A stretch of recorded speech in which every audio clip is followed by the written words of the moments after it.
Hola, ¿qué tal? Gracias por darme la oportunidad de llegar hasta su casa. Mi nombre es Javier Risco y esto es la nota dura de viernes. Bueno, vamos a tener varios temas. El primero será hablar del Sistema Nacional Anticorrupción y cómo digerirlo. Ahorita voy a presentarles a quienes me acompañan el día de hoy. Y el siguiente va a ser el tema de la Ley de Seguridad Interior y lo importante que fue en este primer foro de pacificación que se presentó en Ciudad Juárez. Tendremos muy buenos invitados el día de hoy, pero por lo pronto vamos a empezar con este video y ahorita les explico de lo que vamos a hablar. Al buen entendedor, pocas palabras, es un sitio web creado por Ethos, el cual brinda información sobre el funcionamiento del Sistema Nacional Anticorrupción. Esta guía ciudadana facilita el entendimiento de una de las reformas más importantes de la vida política de nuestro país, ya que está creada de forma amigable, creativa y entretenida para organizaciones de la sociedad civil, universitarios, académicos, funcionarios públicos y ciudadanos en general.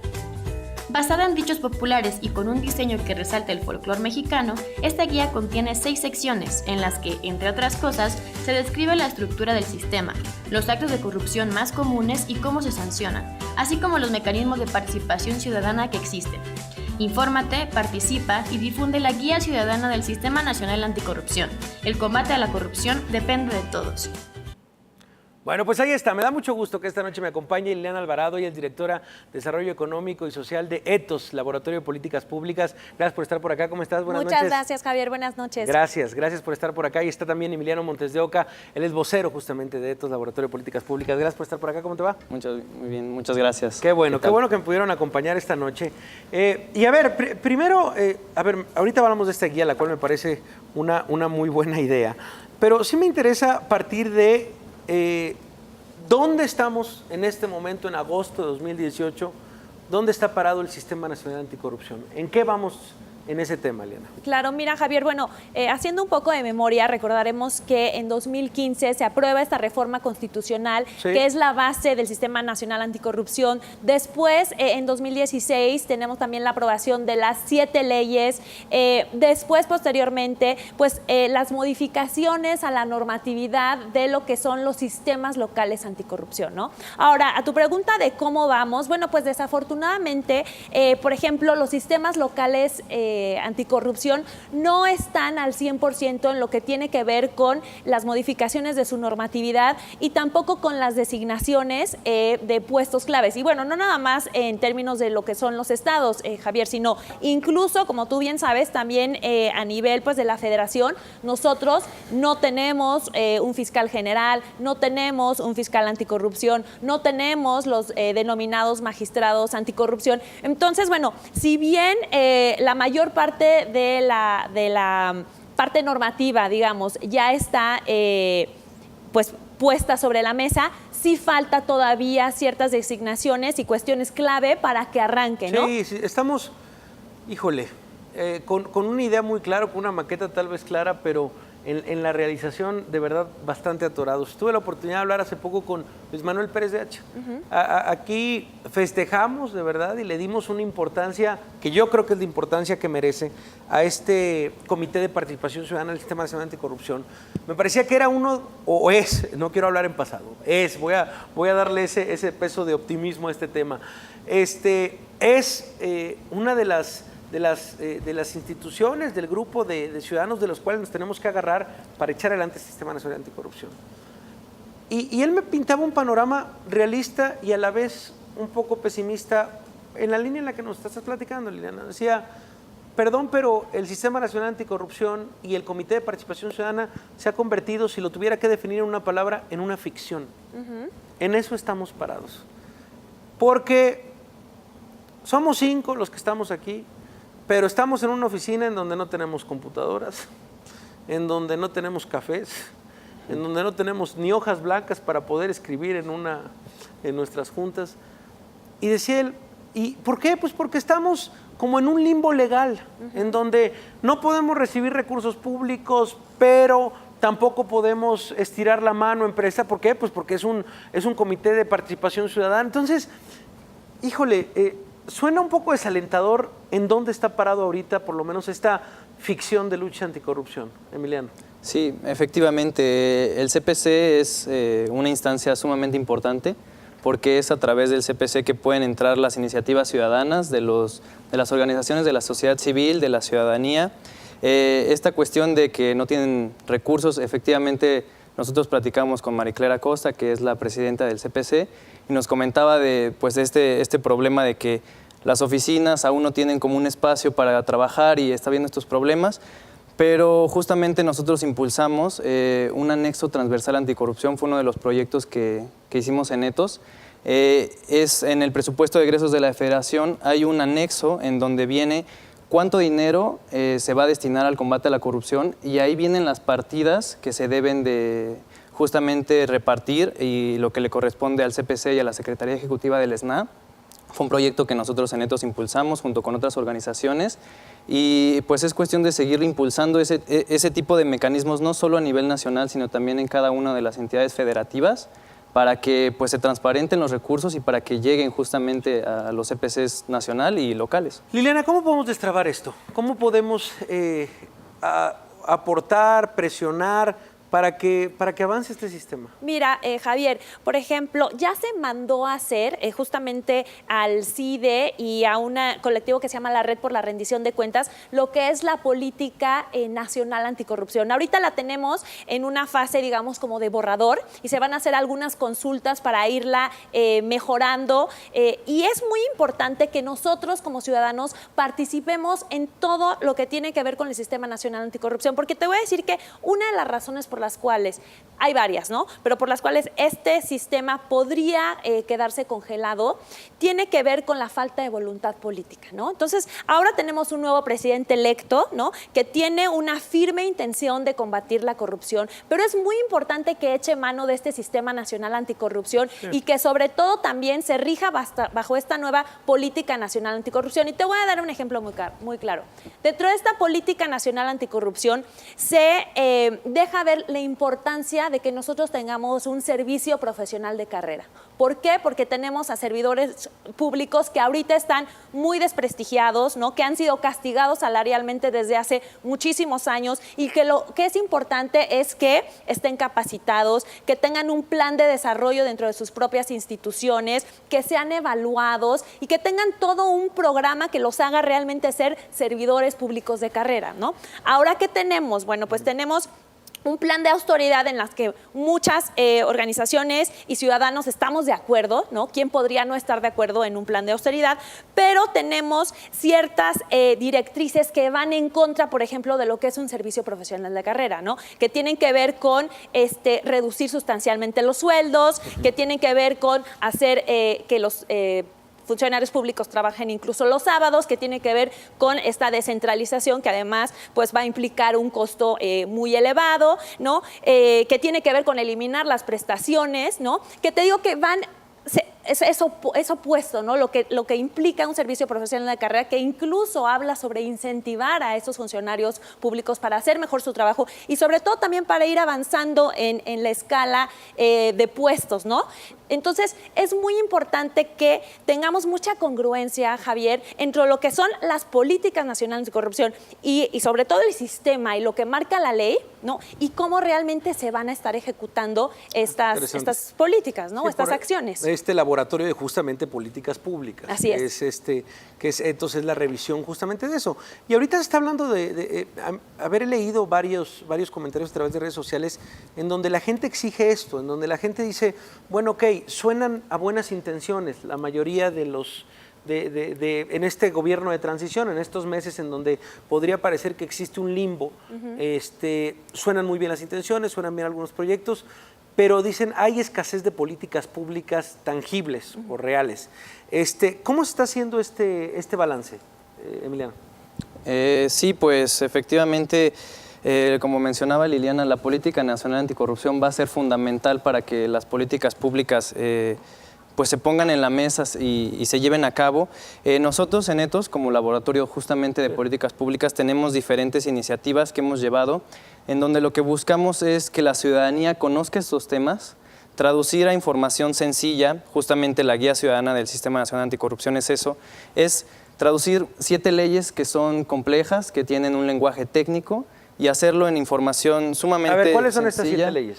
En primer lugar es la Ley General del Sistema Nacional Anticorrupción, que nos menciona justamente la estructura del sistema, las instituciones que lo conforman. la Ley General de Responsabilidades Administrativas, que es en donde viene todo el régimen de responsabilidad para los servidores públicos y para los particulares, lo cual también es de suma importancia porque con estas nuevas leyes se da un cambio de régimen donde también los particulares que cometan corrupción como un soborno, que es la clásica mordida al poli, pues también van a ser sujetos de sanción. También está la Ley Orgánica del Tribunal, que también se transformó el Tribunal de Justicia Fiscal y Administrativa en un Tribunal de Justicia únicamente administrativa, donde van a estar estos magistrados que aún falta que sean nombrados para sancionar las faltas administrativas. Y estas son 3 leyes nuevas, pero también hubo reformas al Código Penal Federal para incluir los delitos justamente por corrupción, por hechos de corrupción. Son reformas también precisamente a lo que es la ley de la Administración Pública Federal, y se creó también la ley de fiscalización y rendición de cuentas porque la Auditoría Superior de la Federación va a tener nuevas atribuciones para la fiscalización de los recursos. Y pues estas leyes justamente nosotros nos encargamos de, pues obviamente hacer un estudio minucioso, de entenderlas y hacer todo este proceso de traducción.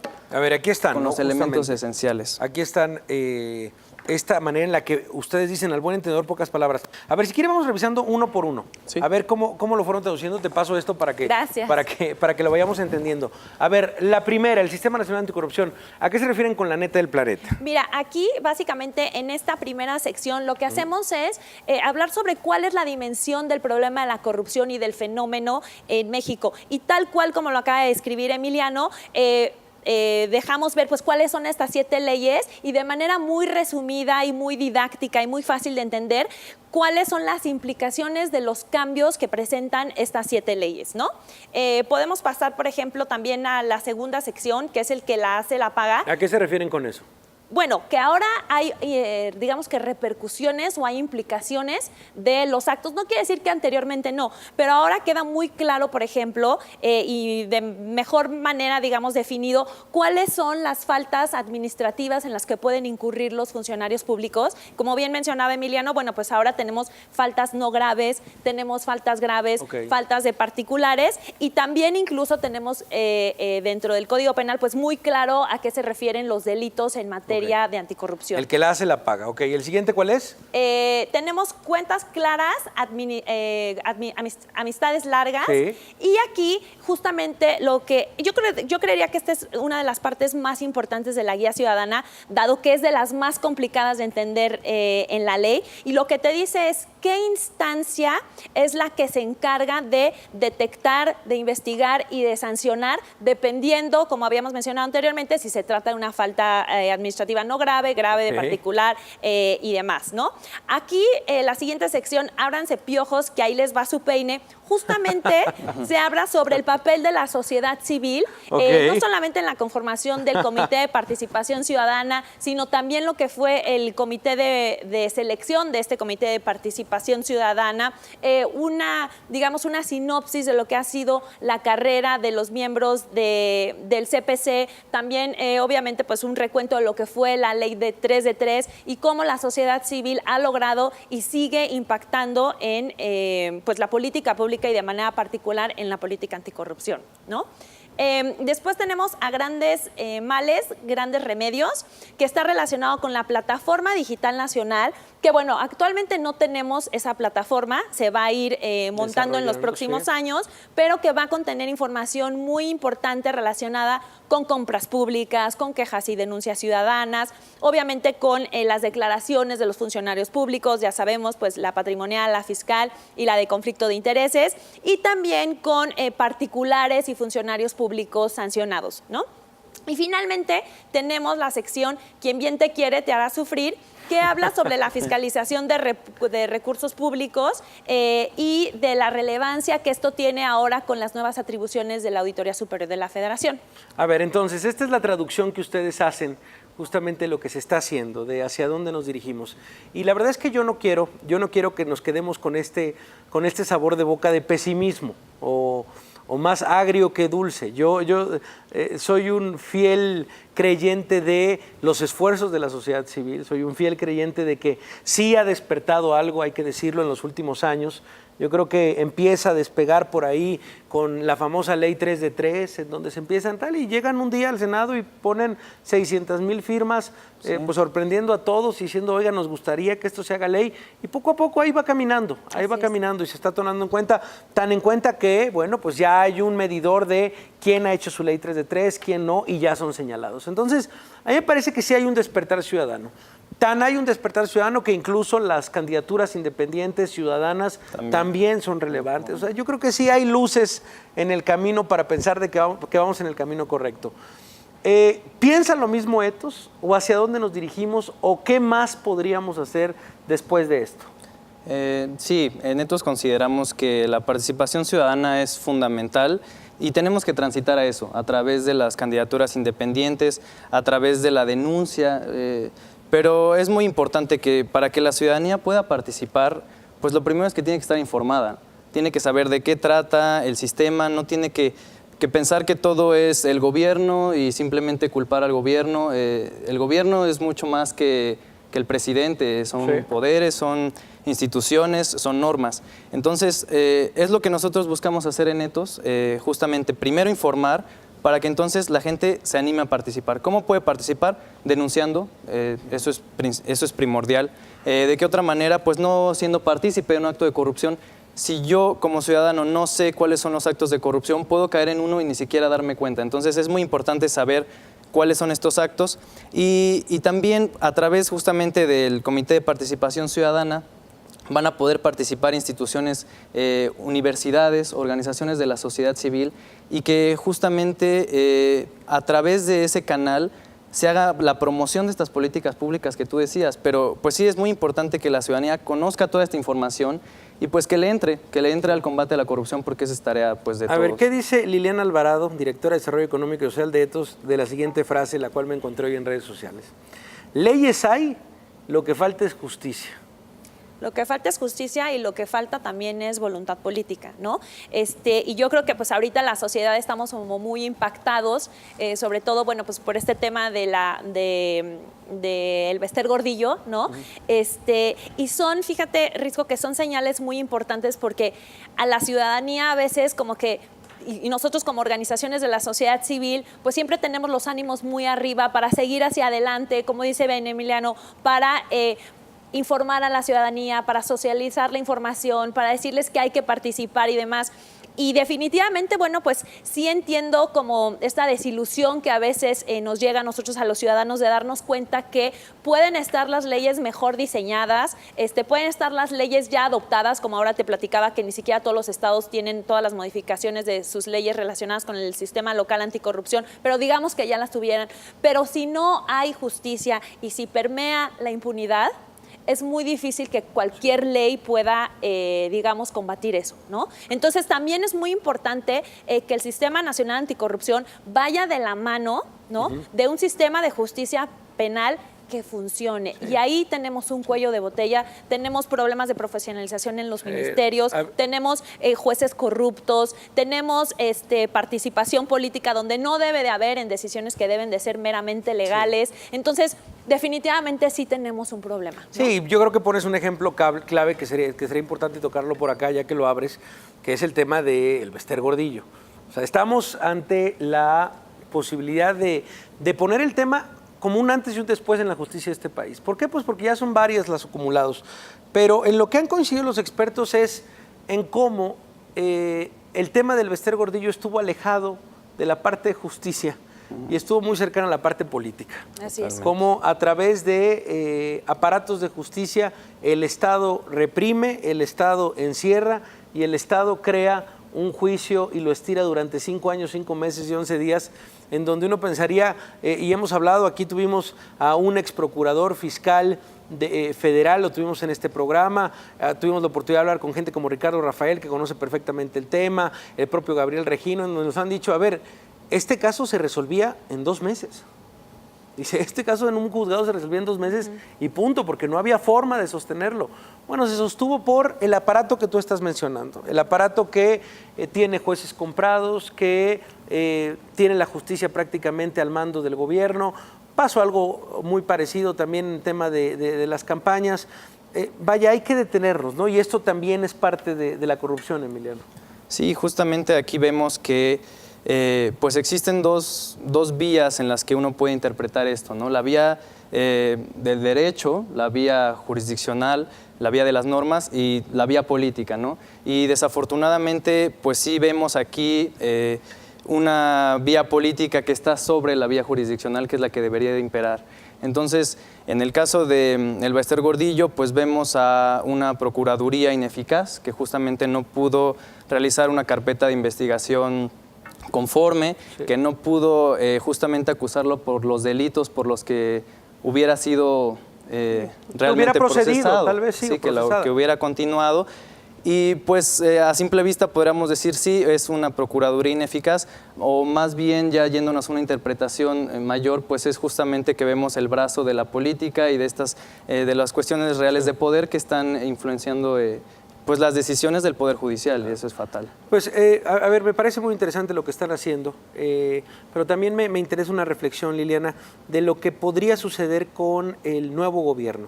Es bien sabido, o sea, por lo menos es lo que percibimos en los medios, de voces de algunos líderes de la sociedad civil, de algunas organizaciones, la relación con Andrés Manuel López Obrador. Particularmente, ¿cómo harías una evaluación de esto, Liliana? Particularmente, tal vez con Ethos, Laboratorio de Políticas Públicas, ¿creen que ustedes deben de ser un complemento? ¿Creen que ustedes deben ser una oposición? ¿Creen que ustedes tienen que acompañar al gobierno? ¿Dónde está parada, por ejemplo, Ethos, o dónde está parada las organizaciones de la sociedad civil con el nuevo gobierno? Mira, creo que Ethos y muchas otras organizaciones de la sociedad civil somos contrapeso, ¿no? Somos contrapeso de las decisiones del gobierno y acompañamos cuando tenemos que acompañar, ¿no? Y vigilamos y justamente actuamos contrapeso cuando lo tenemos que hacer, y estar vigilantes y monitoreamos y damos seguimiento en diferentes etapas, ¿no? Entonces, yo creo que este es un nuevo gobierno, ¿no? En el tema anticorrupción, a mí desde un principio me preocupó que no nada más Andrés Manuel López Obrador, sino incluso los demás candidatos, por ejemplo, hablaban poco del Sistema Nacional Anticorrupción, ¿no? Hablaban mucho sobre la necesidad de combatir la corrupción. Sí, porque se convirtió en un tema central de las campañas, sí. Pero poco hablaban sobre cuál tenía que ser el futuro del Sistema Nacional Anticorrupción. Y una preocupación que yo tengo, por ejemplo, es que seguimos sin saber cuál va a ser ese futuro del Sistema Nacional Anticorrupción, si se le planean hacer modificaciones, no, si se empieza a impulsar más, por ejemplo, a través de mayores recursos. También hay un problema de financiamiento de los mismos sistemas locales por las propias entidades federativas, ¿no? Entonces, quedan muchas interrogantes sobre las cuales las organizaciones de la sociedad civil vamos a estar vigilantes. Un punto muy estratégico y que lo tenemos ahora enfrente de nosotros es el tema del fiscal, ¿no? Entonces, y las organizaciones ya nos hemos venido posicionando sobre la necesidad de tener una fiscalía autónoma e independiente y no el fiscal carnal. Y aquí, por ejemplo, pues todavía no logramos llegar a ese punto donde hemos influido lo suficiente, ¿no? Para que el gobierno pues acepte tener una fiscalía independiente y no lo que las organizaciones llamamos el fiscal carnal, ¿no? Ahí van. Me parece que hay un par de reuniones por ahí Así pendientes. es, ya se dieron, sí. Y ojalá avance esto, porque a mí me parece que la voz de la sociedad civil es fundamental y ha presionado y no han dejado de presionar. Sí. Entonces, hay que revisarlo. Les hago esta pregunta para ir cerrando, porque también, bueno, me interesa saberlo ustedes como estudiosos del tema anticorrupción. Voy a empezar conmigo para que les dé unos segundos para pensarlo, pero les preguntaría, del sexenio, ¿cuál es el tema de corrupción o el caso de corrupción que ustedes dirían es icónico, es el que más recuerdo, es para mí el más grave? Tal. Voy a empezar primero con el mío para que ustedes lo piensen tranquilamente, pero por ejemplo a mí me pareció increíble y yo creo que es un tema que no hemos explotado, y he tenido aquí la oportunidad de tener a los investigadores tanto de Mexicanos contra la Corrupción y la Impunidad como Animal Político, pero a mí sí me sorprendió la estafa maestra. Yo me quedaría dentro de este cuadro de deshonor de la corrupción en México, cuando se incluyó ya en la triangulación de recursos a universidades públicas. A mí me parece que esto fue tocar el fondo en casos de corrupción. Específicamente la manera en la que, bueno, pues sí se hizo una triangulación, cómo se subcontrataban empresas y cómo se perdía el rastro del dinero poco a poco. Y lo que tú dices es cierto, hay Recuerdo perfectamente el titular del diario El País en este tema, saca una entrevista a Luis Pablo Boregard justamente con los 3 periodistas que hacen esta investigación, en donde dicen, me acuerdo que era como el tema que debió de indignar a México y no lo hizo. Y decía que ellos, o sea, que Luis Pablo, que había tenido la oportunidad de hablar con ellos, decían, bueno, es que nosotros esperábamos marchas después de esto, o sea, marchas después de que conocieran los alumnos que su universidad había triangulado dinero y había perdido dinero y había tal. Nosotros esperábamos que hubiera una revolución casi, o sea, de verdad de juventudes en este país. Y me quedo yo, por ejemplo, con este caso. Emiliano, ¿con cuál te quedas? Liliana, ¿con cuál te quedas de los últimos años? ¿Como algo icónico, como algo que tú hayas dicho, este me sorprendió? Sí, bueno, sin duda alguna lo primero que pensé también fue la estafa maestra. Pero bueno, como tú ya la referiste, yo pensaría en el caso Odebrecht, porque justamente eso no solamente se limita a México, sino es más allá de las fronteras, porque fue una cuestión internacional donde se sancionaron en América Latina a altos funcionarios, o sea, hubo movimientos políticos muy importantes de mandatarios en Brasil y en otros países de América Latina. ¿Y por qué creo que este caso es emblemático? Porque ya no solamente era México diciendo, bueno, ¿dónde están sancionados aquí las autoridades? Sino que la nota internacional y en otros países era, ¿por qué México es el único país donde todavía no se ha sancionado a nadie o no ha habido justamente ningún procedimiento? Y pues porque también las figuras que son quienes, bueno, están a la cabeza de las instituciones que forman parte de este proceso que fue Odebrecht, pues también con clara cercanía con el Ejecutivo Federal. Entonces, bueno, creo que... Es también un caso icónico. También, Liliana, sí. Contigo cerramos. Sí, ¿Con cuál te quedas? Sin duda, yo hubiera mencionado también Odebrecht, y sobre todo porque es un tema que está pendiente, ¿no? Que nos quedamos los ciudadanos con ganas de que se hiciera justicia, con ganas de que se abrieran las carpetas de investigación, con ganas de tener mayor información sobre culpables y demás, ¿no? Pero bueno, como ya lo tocó Emiliano... No, y aparte es un tema que hay que decir, el procurador, el ex procurador, por lo menos ya había dicho que estaba cerrado, ¿no? Dijo, yo me voy de la Procuraduría, pero ya dejo el expediente completo, nada más para que ustedes lo terminen, pero ya está prácticamente iniciado. Y de eso ha pasado ya casi un año, ¿no? Sí. Casi un año de la salida, justamente de Raúl Cervantes, y como tú dices, es un tema pendiente. Está pendiente, sí. ¿No?